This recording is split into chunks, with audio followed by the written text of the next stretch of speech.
성경 말씀은 누가복음 8장입니다. 누가복음 8장 9절에서 15절 공독하겠습니다.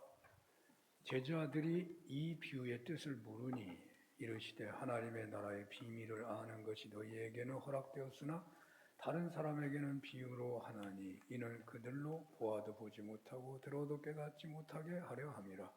이 비유는 이러하니라. 씨는 하나님의 말씀이요 길가에 있다는 것은 말씀을 들은 자니 이에 마귀가 가서 그들의 믿어 구원을 얻지 못하게 하려고 말씀을 그 마음에서 빼앗는 것이요 바위 위에 있다는 것은 말씀을 들을 때 기쁨으로 받으나 뿌리가 없어 잠깐 믿다가 시련을 당할 때 배반하는 자요 가시떨기에 떨어졌다는 것은 말씀을 들은 자이나 지내는 중 이생의 염려와 재물과 향락의 기운이 막혀 온전히 결실하지 못하는 자요 좋은 땅이 있다는 것은 착하고 좋은 마음으로 말씀을 듣고 지키어 인내로 결실하는 자니라. 아멘. 오늘 본문의 주제는 맥주 감사절 때 다루었던 것이죠. 그런데 내용이 좀 길어서 또 맥주 감사절 성령 강림절하고 관련이 있어서 전부 다루기가 어려웠고 그래서 또 오늘 2번 하게 되었습니다. 지난번에는 옥토를 만들기 위해서 어떤 진단이라고 할까 하는데 방점을 두었다면 오늘 옥토를 만드는 그 과정이 어떠할까, 어떻게 만드는 것이냐에 더 관점을 두려고 합니다. 물론 지난번에도 성령 강림절하고 연결이 되었기 때문에 성령님을 앙모해야 한다 그런 측면이 있었지만 오늘은 다른 차원에서 물론 성령님이 모든 걸 또 다 같이 하시는 거니까 공통적인 면이 있습니다만은 어떻게 하면 우리가 옥토가 될 수 있겠는가 하는 주제를 중심으로 말씀을 펼쳐가려고 합니다. 먼저 오늘 봉독했지만 9절에서 10절을 한번 다 같이 보도록 하겠습니다. 시작. 제자들이 이 비유의 뜻을 물으니 이르시되 하나님 나라의 비밀을 아는 것이 너희에게는 허락되었으나 다른 사람에게는 비유로 하나니 이는 그들로 보아도 보지 못하고 들어도 깨닫지 못하게 하려 함이라. 아멘.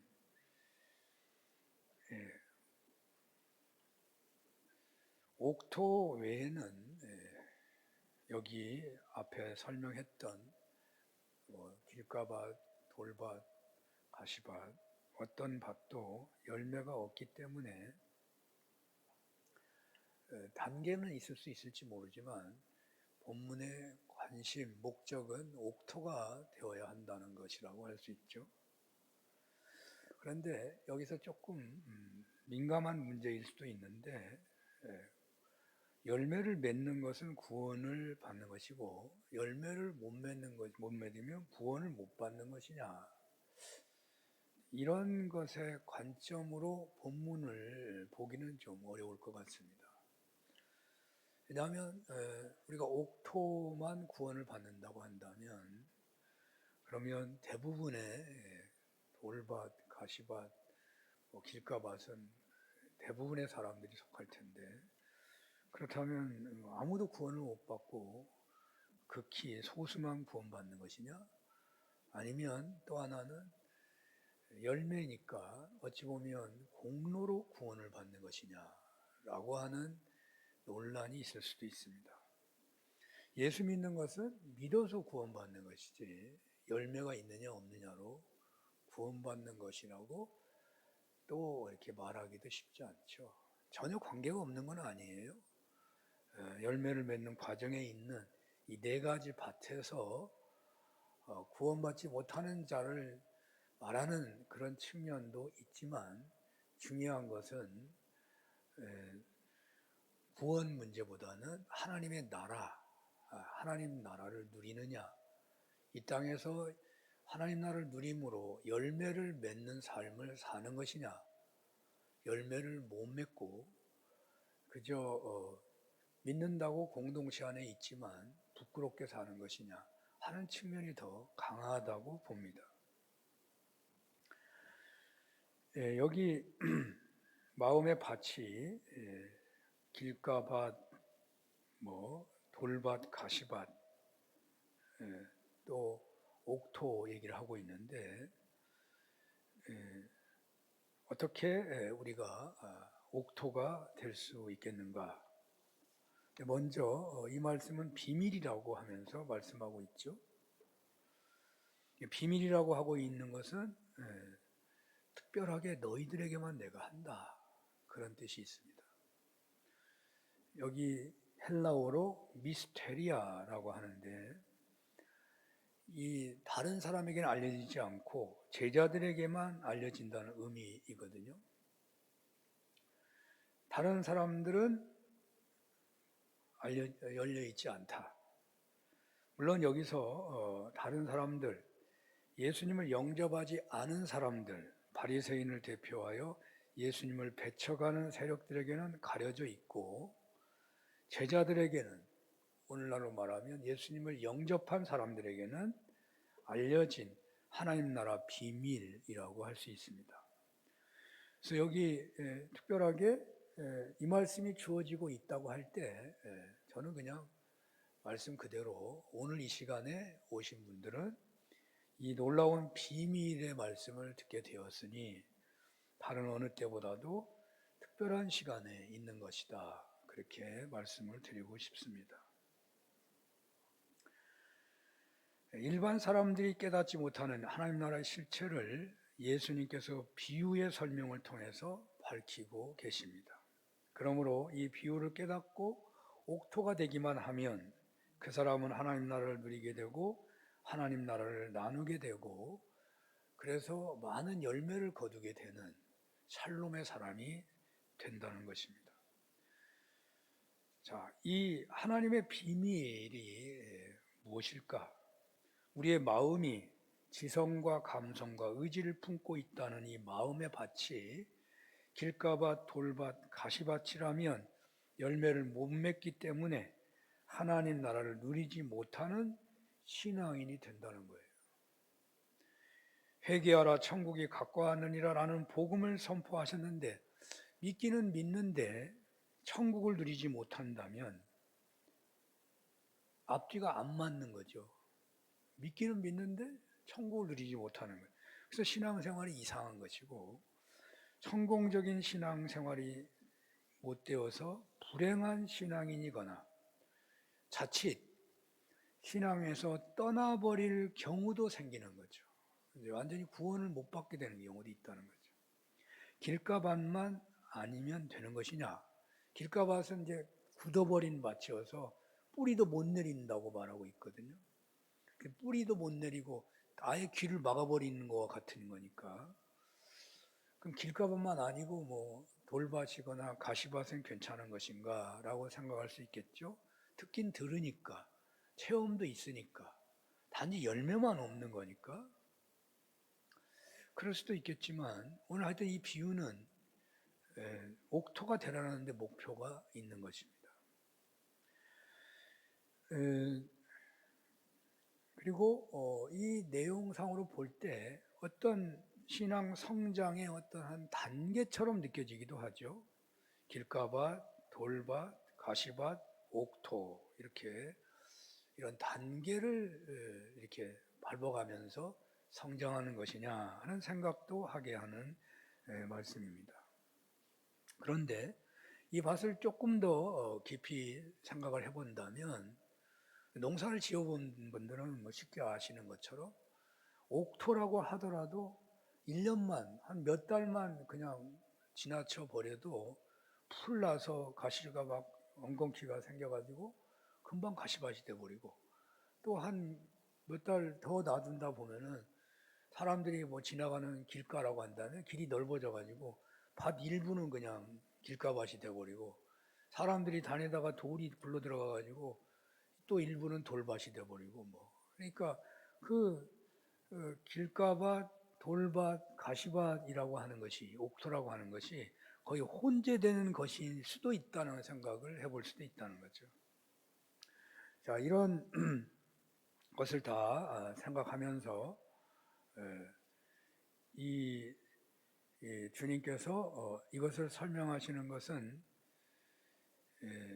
그 열매를 맺지 못한다는 측면에서는 어떻게 보면 가시밭, 길가밭, 또 돌밭이 문제이고 그것이 옥토가 반드시 되어야 되겠는데 이 단계를 또한 생각하면서 옥토가 되는 과정을 또한 밟아가라 하는 생각을 하게 되는 것이죠. 어떻게 이 단계를 밟아갈 수 있을까? 길가밭이 가장 일단 문제잖아요. 길가밭은 거부를 해버리는 거거든요. 믿음이 하나님의 말씀에 대해서 복음에 대해서 거부하는 거예요. 우리가 하나님의 말씀을 부정하고 거부하게 되면 어떤 진리의 말씀이라도 천지를 창조하신 말씀이라도 아무 능력을 나타낼 수가 없는 것입니다. 제가 기술을 좀 배웠었는데요. 공장에 한 1년을 다녔었는데 그 앰프를 수리하는 큰 회사였어요. 구로공단에 들어갔으니까. 그러니까 제일 먼저 이렇게 고장 난 것이 나오면은 수리를 할 때 전기가 들어오느냐 안 들어오느냐부터 봐요. 전원이 차단되어 버렸으면 더 이상 치료할 길이 고칠 수가 없습니다. 전원이 끊어졌으면 뭐 손을 댈 수가 없으니까. 그래서 전원을 먼저 살펴가지고 거기에 무슨 콘덴서가 아니네, 코일 그걸 이렇게 교류를 직류로 바꿔주는 그 전원부를 먼저 살피게 되는 거거든요. 그리고 나서 이제 그 다음에 뭐 소리가 안 나는지 중간에 뭐가 잘못됐는지 살피게 되는 거예요. 그래서 우리가 길가밭이냐 아니냐 먼저 살펴야 하는 것이죠. 아예 내가 이 교회 공동체 안에 있는데도 불구하고 나는 하나님 나라를 누리지 못하는데, 우리가 지금 여기 예배 드리는 이 순간에 우리가 회개하며 예배에 참여하는 겁니다. 하나님의 전에 들어와 있는데 내가 하나님 나라를 누리고 있지 못하다고 한다면 우리 상당히 심각하게 생각해 봐야 되는 거잖아요. 주님이 나의 주인이 되어 있지 못한다고 한다면, 그러니까 내가 그 천국을 누리고 있지 못한다고 한다면, 내 근심이 나를 짓누르고 있다면, 문제가 나를 흔들고 있다고 한다면, 물론 우리는 아플 수도 있고요. 우리는 무거운 짐을 지고 있을 수도 있고요. 아주 관계가 안 좋은 문제가 나를 움직일 수도 있어요. 그렇지만 그런 문제가 있어도 지금 예배하는 이 시간에 우리는 회개하면서 하나님 나라를 접하게 되는 거거든요. 자, 그래서 가장 먼저 하나님 나라를 생각해 볼 때 가장 먼저 살펴야 할 것은 내가 길밭이냐 아니냐. 나에게 믿어지기는 하는데 내 믿음이 지금 부족해서 이기지를 못하고 있고, 내 믿음이 상처가 많아가지고 조금 흔들리고 있고 뭐 이럴 수는 있는 거죠. 그러나 아예 하나님 나라와 전혀 관계가 없는 그런 생각을 하고 있다면 길가밭인 거예요. 자, 이제 길가밭인가 아닌가를 먼저 살핀 다음에 그 다음에 이제 돌밭과 가시밭을 어떻게 옥토로 바꿀 수 있는가를 시도하는 거거든요. 이 시점에서 우리는 무엇을 살펴야 하느냐면 주님께서 말씀하신 옥토가 어떤 밭인가 또한 생각해 봐야 돼요. 그러니까 이 옥토가 어떤 밭인가를 살피면 옥토가 어떻게 하면 될 수 있는가를 알 수 있기 때문이에요. 오늘 본문 15절을 한번 다 같이 보겠습니다. 다 같이 한번 읽어봅니다. 시작. 좋은 땅에 있다는 것은 착하고 좋은 마음으로 말씀을 듣고 지키어 인내로 결실하는 자니라. 좋은 밭은 잘 듣고 순종하되 열매가 맺힐 때까지 인내하는 신앙인을 말합니다. 듣고 순종하고 인내하는 신앙인을 말해요. 여기 듣는다는 헬라어 이게 원어는 칼레라고 하는데요. 아니, 듣는다는 말이 아니구나. 이 듣는다는 말 앞에는요, 착하고 좋은 마음으로 듣는다는 말이 있어요. 이 듣는다는 말 앞에 착하고 좋은 마음이라는 것이 앞에 나오고 있잖아요. 그러니까 누가 말씀을 듣느냐면 착한 마음의 사람이, 좋은 마음의 사람이 말씀을 듣는다는 말이에요. 착하고 좋은 마음의 사람이 말씀을 듣는다. 여기 착하고라고 하는 헬라어 칼레는 지혜나 의로움 등의 숭고한 일을 획득하는 일에 열심하는 태도를 말한다 그래요. 지혜나 의로움 등의 숭고한 일을 얻으려고 하는데 아주 그냥 열심한다. 또 그 다음에 좋은이라는 헬라어 아가데의 의미는 선하고 유익한 것을 위해 불필요한 것을 포기하는 태도를 말한다 그래요. 연결해 보면 착하고 좋은 마음이란 악은 철저하게 멀리하지만 진리는 열정적으로 받아들인다는 거예요. 악은 멀리하고 진리는 열정적으로 받아들이는 겸손한 마음을 말한다고 합니다. 그러니까 예수님의 말씀이라면 뜨겁게 스폰지가 물을 빨아들이듯이 강력한 흡인력을 가지고 받아들이는 겸손한 마음, 그것을 바로 이 옥토를 말할 때 착하고 좋은 마음으로 말씀을 듣는 마음이라는 거예요. 자, 그런데 길가밭은 어떻고, 그 다음에 돌밭은 어떻고, 가시밭은 어떤가? 이제 그 옥토를 생각하면서 우리 밭을 돌아보는 것입니다. 길가밭은 많은 상처로 내면에 불신이 가득하고 굳어져 버린 상태. 불신 지수와 굳어진 농도가 짙을수록 그 인생은 더욱 불행해지고 실패한다고 말을 하는데요. 불신도 지수가 있는 것으로 말할 수 있다는 거예요.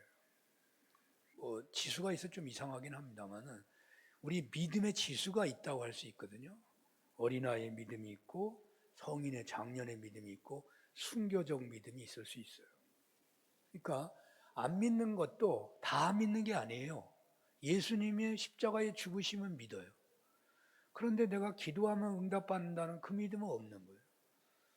그러니까 믿음의 지수, 불신의 지수가 높은 사람이 있어. 거의 못 믿는 거죠. 예수는 믿는다고 하는데 그 외에는 아무것도 믿지 않는다는 불신 지수가 아주 높은 것이죠. 그래서 이미 굳어버린 사람입니다. 신앙만 이러는 사람은 신앙이 실패고 어찌 보면 인생도 실패하는 현장에 있는 거예요. 이런 사람은 자살하려고 음독을 시도한 사람과 같다 그래요. 바로 죽는 독이 아니고 서서히 죽게 하는 독을 품고 있는 사람과 같다는 거예요. 어떻게 해야 됩니까? 이런 길가밭 같은 사람은 어떻게 해야 하겠습니까? 약을 먹여서 치료할 수 있을까요?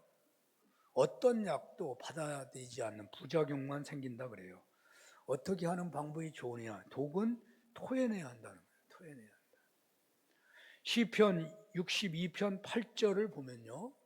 백성들아 시시로 그를 의지하고 그의 앞에 마음을 토하라. 그런 말씀이 있습니다. 마음의 상처, 독과 같은 것은 일종의 암세포와도 같습니다.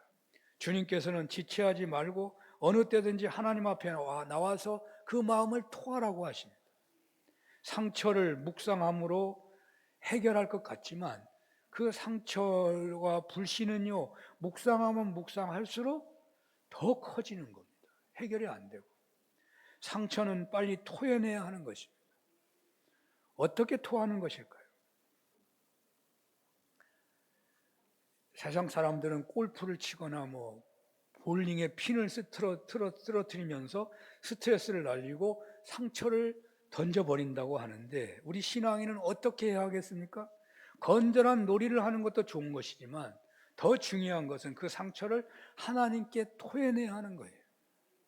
저는 예수님을 처음으로 믿고 은혜 받은 분들의 간증을 많이 들어봤었는데, 대체로 처음 은혜 받은 장면은 자신의 죄를 수도 없이 토해내는 체험을 합니다.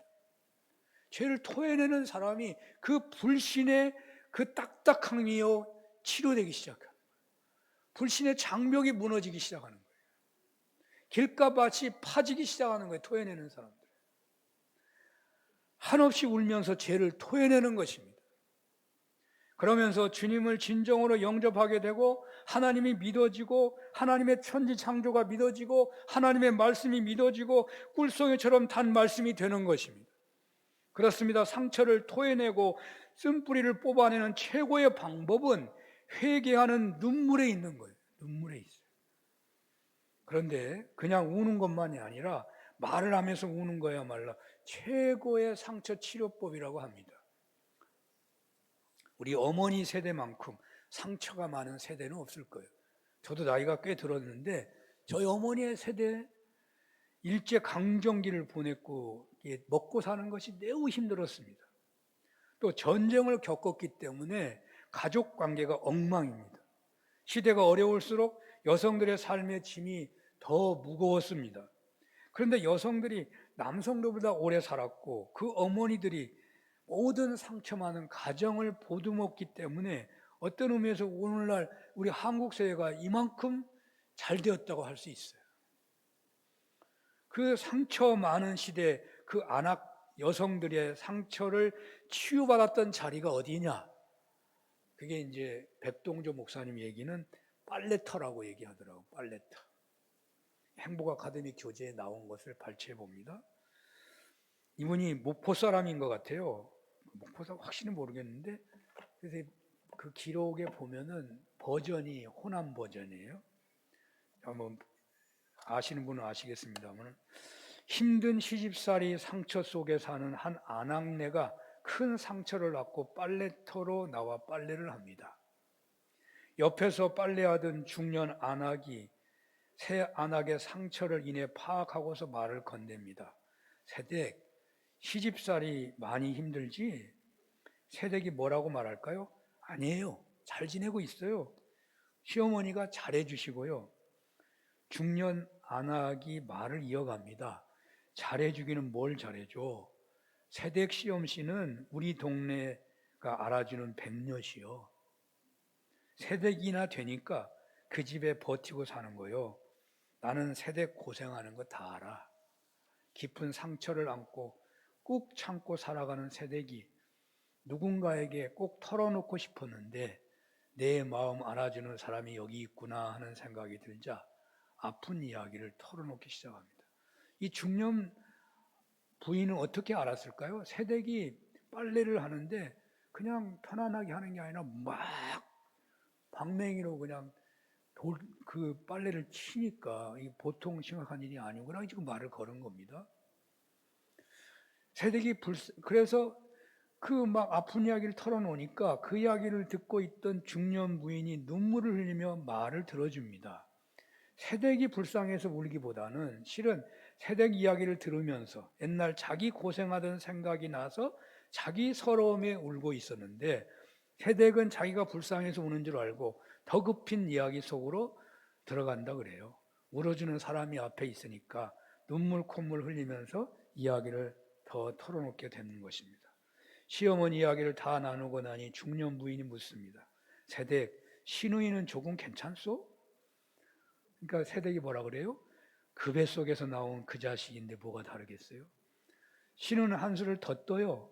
하더니 한참을 시누이 얘기를 해댑니다. 중년 부인이 또 물어봅니다. 남편은 그래도 당신 편들지?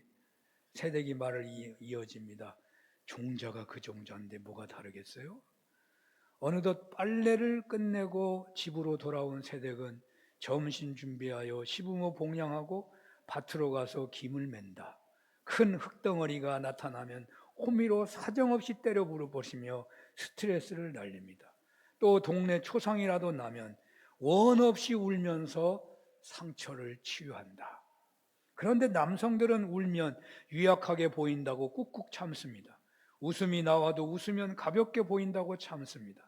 여성들은 토해내서 스트레스를 날리면서 가정을 살리는데 남성들은 상처를 풀지 못하여 담고 있다가 열받아 일찍 죽는다는 이야기가 있다고 재미있는 이야기를 써놓은 게 있어요.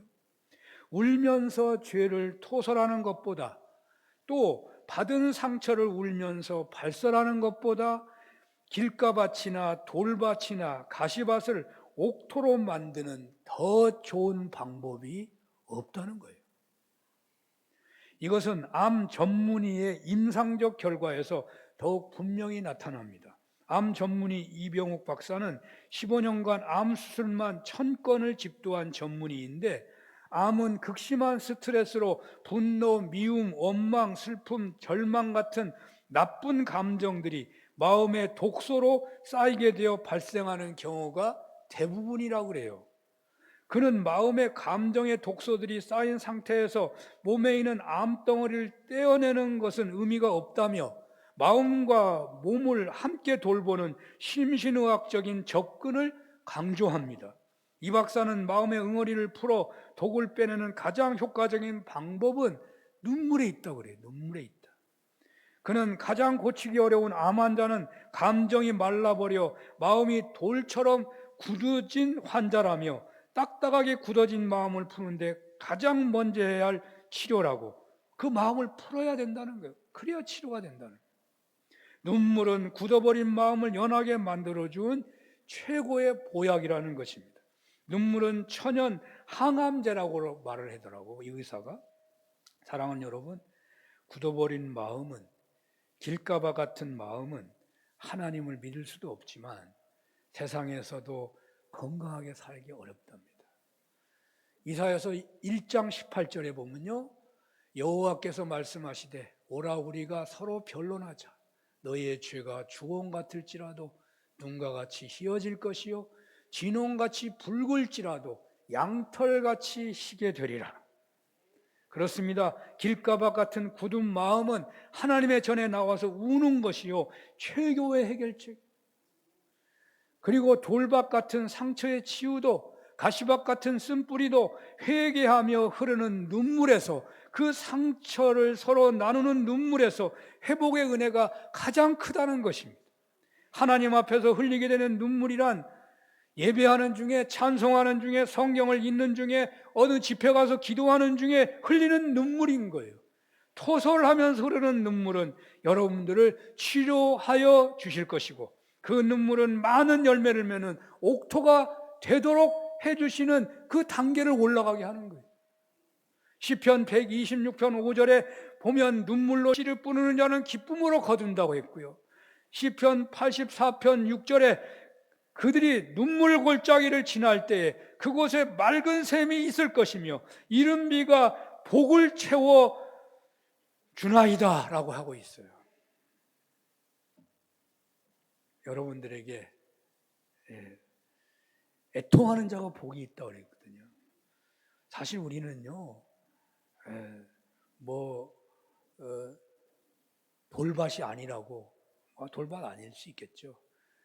그리고 우리가 이미 회개해서 나 옥토가 됐는데요 할 수도 있죠. 근데 이 옥토나 가시밭이나 길가밭이나 돌밭이요, 이게 고정적이지 않더라고. 우리가 언제 돌밭이 됐는지 막 이런 일이 왔다 갔다 하잖아요. 그래서 예수 믿는 사람들은 하나님 앞에 나오면 애통하는 자가 복이 있는 거예요. 애통하는 자. 예수님이 애통하는 자가 복이 있다고 그랬잖아요. 우리는 그냥 이 세상 많은 사람들 앞에서는 우리가 더 소금이고 빛이고 하나님의 자녀 같지만, 죄가 하나도 없으신 불꽃 같은 눈동자로 우리를 보시는 하나님 앞에 서면 우리는 추하고 더러운 게 보일 수밖에 없는 거예요. 하나님 앞에 나올 때마다 애통하는 은혜가 있으셔서 그 돌밭이나 가시밭이나 그 길가밭이나 다 옥토가 되는 그런 은혜가 있으시기를 축원합니다. 자, 그런데요, 이 가시밭은 좀 더 한 걸음 더 생각해 봐야 합니다. 눈물, 웃음, 예배, 무슨 애통하는 거, 그것이 충분한 치유를 주지만 이 눈물은 모든 나쁜 독소, 감정을 뽑아내는 마중물 같아서 하나님 앞에서 토설하는 울음은 가시밭도 태울 수 있는 그런 은혜를 받게 하죠. 그런데 오늘 본문에서 토설하는 치유가 되어서 진리의 말씀을 받고 믿고 듣는 것만 말하고 있는 것이 아니고 한 걸음 더 나가 무슨 말이 있냐면 인내하여 결실한다는 말씀이 있어요. 인내하여 결실한다. 자, 여기 인내하여 결실한다는 마지막 단계에서 최대의 적이 뭐냐면 물질입니다. 물질. 욥의 경우에도 그를 넘어뜨리려는 사탄의 책략 첫 번째가 뭐냐면 욥의 재물을 다 빼앗는 거였어요. 재산을 다 뺏어버려요. 그 다음에 욥으로 하여금 인내하지 못하도록 뭘 했냐면 극심한 병을 줬어요. 병만 주는 게 아니라 그 친구들이 다 배신해버렸어요. 그래가지고 물질을 빼앗고 병을 주고 배반하는 상처를 통해서 욥으로 하여금 인내하지 못하게 만들고 있잖아요. 여러분, 하루 아프면요 순교할 수 있을 것 같아요. 아니, 나는 닷새만 아파도 닷새만 내가 고문받고 순교의 영광을 차지할 수 있다면 혹 나도 해볼 수 있지 않을까? 그런데 고통을 참는 인내는 대부분 절벽이더라고요. 절벽. 인내가 가장 어려운 과제로 저는 생각해요. 열매를 맺는데 인내가 얼마나 중요한지 몰라요. 인내가. 고통이 얼마나 크냐보다, 짐이 얼마나 무겁냐보다, 상황이 얼마나 두려운 것보다도 그 고난을 얼마 동안 그 고난이 있느냐가 더 큰 문제라니까요. 은혜 받는 것도 그렇습니다. 한 번 은혜 받는 것, 예수 믿는 사람들 대부분 체험하는 거잖아요. 두 번도 은혜 받을 수 있잖아요. 그러나 그 은혜 받은 상태를 계속 유지하는 거 쉽지 않아요. 어려운 거예요. 그러니까 아까도 말했는데 이 본문에서 제게 오는 감동은 한번 옥토가 되면 계속 옥토인 게 아니라니까. 계속 옥토를 내가 유지해야 된다니까. 옥토가 되지 못하면 어느 누구도 하나님 나라를 누릴 수 없고 나누는 행복한 삶을 살 수가 없어요. 그래서 어떤 일이 있어도 옥토가 돼야 한다고 우리는요. 옥토가 안 되면 못 누리니까 열매를 맺을 수가 없으니까. 계속 은혜를 받아야 되는 거예요. 어떻게 하면 하는 걸까요? 어떻게 하면 할 수 있는 것인가? 제가 운동을 그래도 꽤 하는 거고 산을 잘 올라가는데 왜 올라가느냐면요. 제가 조금만 다른 사람보다 건강했으면 못 올라가요. 하루라도 안 하면 하루 동안 제가 사람 무시를 못하니까 계속 하는 거예요. 사람 무시를 못하니까. 너무 약해가지고. 여러분, 옥토가 되지 못하면 하나님 나라를 누릴 수가 없는 거예요. 여기 본문에 의하면 하나님 나라를 맛볼 수가 없어요. 열매가 안 되니까. 그러니까 어떻게 해서라도 이 옥토가 돼야 돼요. 은혜 받은 걸 계속 유지해야 된다고. 그럼 어떻게 할 수 있느냐? 어떻게 해야 되는가? 하나님이 그 길을 열어주시지 않으면 어떻게 해야 되는가? 저에게 오는 감동은 이렇습니다. 하나님이요 천지 만물을 창조하시고 그리고 토부하셨고 그리고 모든 피조물이요 에덴의 기쁨을 누렸어요. 그러면서 마지막에 하나님은 뭐라 그래요? 안식일을 정하시는 거예요. 왜? 그들로 하여금 계속해서 그 토부를 그 샬롬을 계속 누리도록 하시기 위해서 안식일을 주신 겁니다. 우리가 예수를 믿고 계속해서 따르는 그런 샬롬을 누리는 신앙인이 되도록 하기 위해서 주님은 이 예를 주일마다 행하라고 명령하셨어요. 그리고 우리로 하여금 이 옥토된 삶을 계속해서 살아가도록 하시기 위해서 주님께서 이 땅에 교회를 세우신 거예요. 교회를 세우셨어요. 우리에게 또 성경책을 주신 거예요. 그래서 날마다 모이기를 힘쓰라고 말씀을 주시는 줄로 믿는 거예요. 그리고 술 취하지 말고 성령의 충만함을 받으라. 그런 말씀도 그래서 주신 거잖아요. 겸손과 순종 그리고 날마다 인내로서 열매를 맺은 하나님 나라를 누리고 나누는 신앙인으로 계속해서 살기를 원한다면 주의를 성수해야만 된다는 거예요. 그리고 물질을 우리가 이겨낼 수 있도록 11조 생활을 하고, 기도 생활, 말씀 중심의 삶, 봉사하고 친교하고 전도하고 성령 충만한 살아가는 삶, 이것을 한마디로 말하면 성령 충만한 교회 생활을 말하는 거예요. 계속해서 옥토가 되기를 원하고 그 옥토의 길에 있기를 원한다면 우리는 성령 충만한 신앙생활을 해야 하는 것입니다. 이런 은혜가 있으시기를 축원합니다. 기도하겠습니다. 저희들 모두 옥토가 되어 하나님 나라를 누리고 나누고 전하고 신앙 승리자들 되게 하여 주시옵소서. 예수님 이름으로 기도합니다. 아멘.